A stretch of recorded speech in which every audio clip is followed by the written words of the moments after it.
بالله السميع العليم من الشيطان الرجيم بسم الله الرحمن الرحيم يريد الله ليبين لكم ويهديكم سنن الذين من قبلكم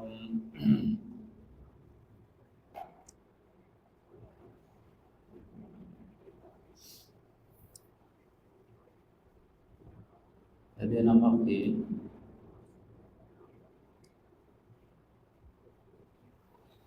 ذکر د محرمات وشو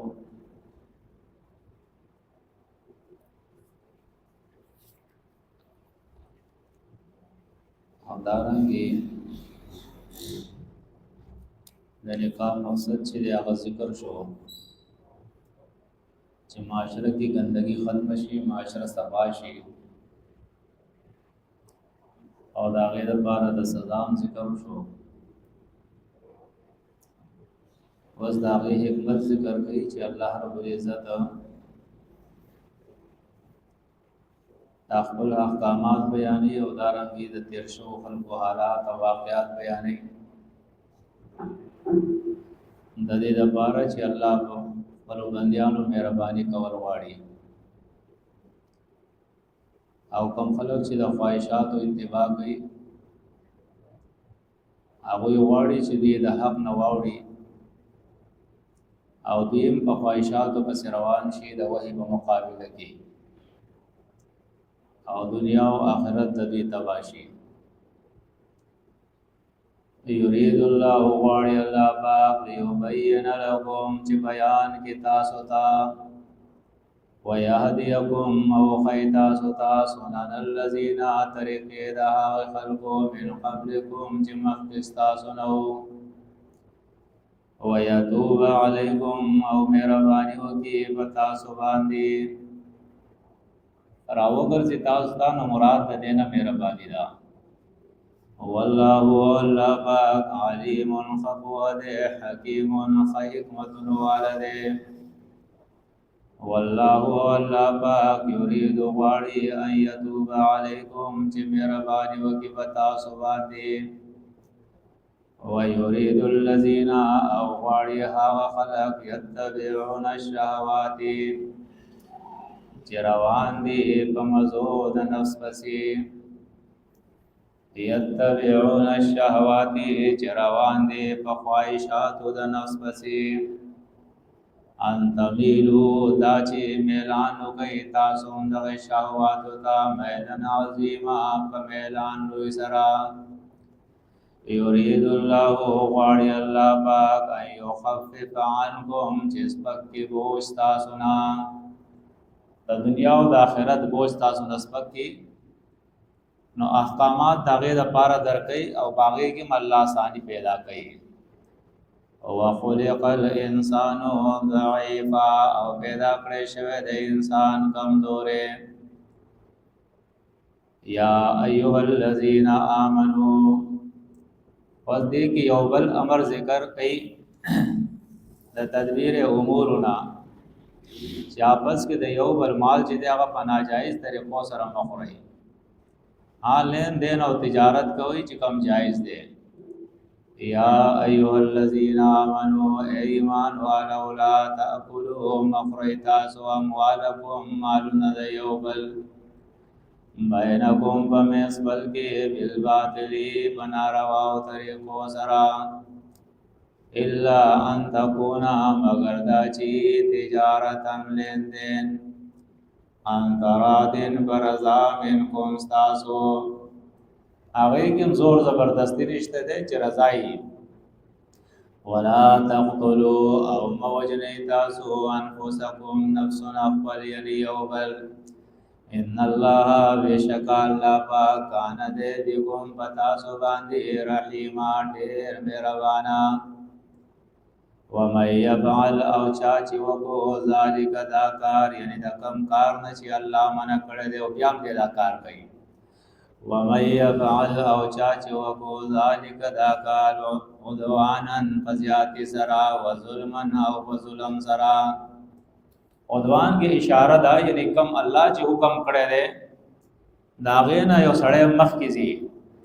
او ظلمن کی اشاره ده چې الله کم حکم کړی دی دا غي نه دی رسته کیږي باغی کی کمې کوي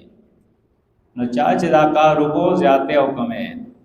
ومن يفعل ذلك او چا چې وکړو دا کار عدوانن فزیات سرا وظلمن او بظلم سرا فسوف ان قریب نو زرد چې نسلی داخل بکده نارا اور د جهنم تا وکان ذالک او دې دا کار علی الله بالله باندې یسیر آسان ان تجتنبو کزان بچکو تاسو کبائر دلوی لوی گناہوننا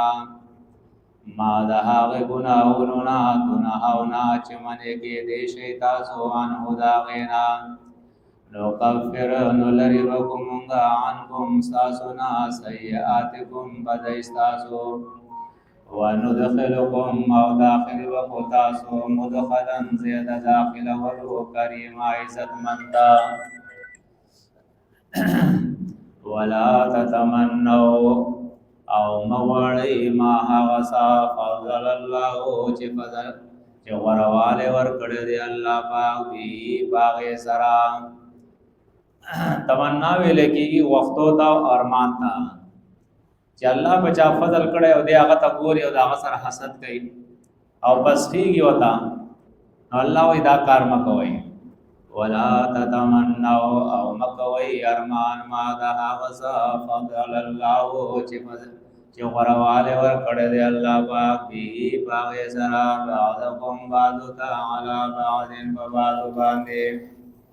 لیر رجال د پارد نارینو نصیبون برخدا مما د وجه د هغه اعمالنا اکتسبو چې دی کړی دی وللنساء او د پارد زنانو نصیبون برخدا مما د وجه د هغه اعمالنا اکتسبنا چې کړی دی هغه اگر چې دې کې اقوال ډیر دي لیکن موږ ته هغه واغستو چې کم دا عبارت سره تعلق ساتي ځکه چې اکتسبو او اکتسبنا د انسان چې کم عمل کوي نو داغه باغ ته بدله ملاويږي په دنیا او آخرت کې نو بعض خلکو دا وراثت ته چې د دې نسبت کړل او دارنګي نور اقوالم پدې کړي واسال الله او وړي دا الله نا من فضله د فضل دا غنا یو بل تسلم پس کېږي او وسط کوي الله بدر کې کمه خو نشته تم د الله نو وړا چې الله ما تمرا کې ان الله بیشک الله با کان دې بكل شيء بهر شی باندې علیم خفوا ولکل او د پارا د هر یو جعلنا مقرر کړی د مونږه موالیا وارثان مما دها غمالنا ترک الوالدانی چې پر خودي مور او پلار والاقربون او رشتہ داران او خپلوانو والذین او هغه کسان عقدت چې کلکړې شوی د ایمانکم یو قسمون استاسو عقدت ایمانکم چې کلک شوی دی ور سره قسمون استاسو پدې کوم ډېر اقوال دي او هر قول چې مفسرین ذکر کړي دي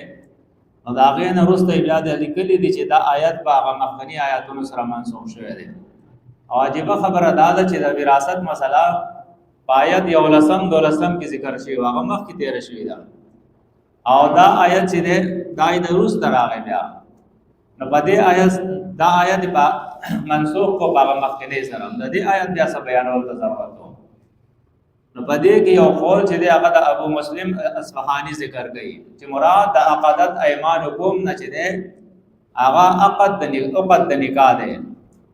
او قرآن هم دیتا ہوئی ولا تعظیم عقدۃ النکاح سورہ بقرہ کی نو معلومه شو چې دلته د عقدت ایمانکم نه مراد چې دی هغه عقد د ایمان د نکاح دی او د دینه مراد چې د خذ خاون او د خذ خاون برخه چې دا هغه د وراثت په مسله کې الله رب العزت مخکې ذکر کړه په ذویل فروض کې داغه ذکر وشو والذین او هغه کسان عقدت ایمانکم چې کلک شوی دی ور سره ایمانکم قسمون استاسو یا عقدت ایمانکم